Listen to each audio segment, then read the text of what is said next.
मौलिक कमरुद्दीन साहब, ही जेको डिस्पोजल तव्हांजे हिन महिल वार्ड 5 में लॻो ऐं पोइ हीअ अॼु नाकारा पिया, जो छा कारण आहे? कारण जो इहो आहे भाऊ त हे 10 करोड़ जी स्कीम आहे। 10 करोड़ 10 करोड़ जी इन जो पब्लिक हेल्थ जी स्कीम आहे। पब्लिक हेल्थ जी स्कीम आहे। इन जो नाअहल इंजीनियर हुयो रऊफ कोलाची ऐं इन्हनि मां माहा करप्ट फिरोज़ बुलो, जेके बुला ॾींहं राति माण्हुनि जूं चोरियूं कंदा आहिनि, हे वरी गवर्नमेंट में दाड़ा हणंदा आहिनि। इन्हनि गॾिजी सजी करे फिरोज़ कलवड़, मुश्ताक कोलाची ठेकेदार 10 करोड़ रुपया हेठि मथे मिली झुली करे इहो हशर कयूं। हिननि जे करे सॼो मुल्क ॿुॾो आहे। हे 20 ॻोठ इन में आहिनि। असां दाहूं करे करे थकासीं MPA के, MNA के, DC के, AC के।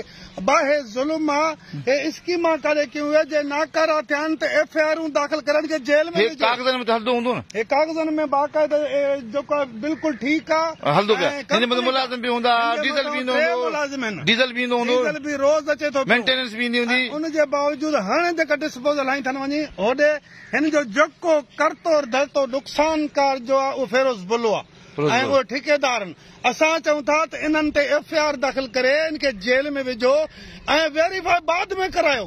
10 के तुंहिंजे साम्हूं पिया न नाकारा चओ पिया, वेरीफाई छा थींदो? हे त वेही आखू। हाणे इन खां पाणी अञा मथे इन जाइ ते इहो डिस्पोजल हलदड़ हुजे हा, इहो पाइप हलदड़ हुजनि हा त 8 ॾींहं बि पाणी न बि आहे। 3 महीना थिया आहिनि हे माण्हू इताब में आहिनि।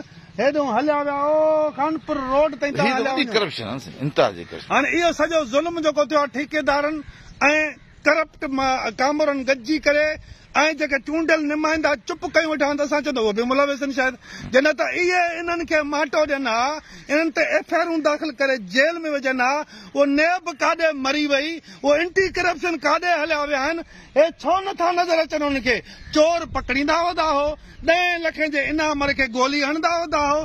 जेके 10 करोड़ जो दाड़ो मुल्क खे ऐं अवाम खे 20 ॻोठ माण्हुनि जा साड़िया अथनि, इन दहशतगर्दी में न आहिनि। इन्हनि ते कोई केस न आहे।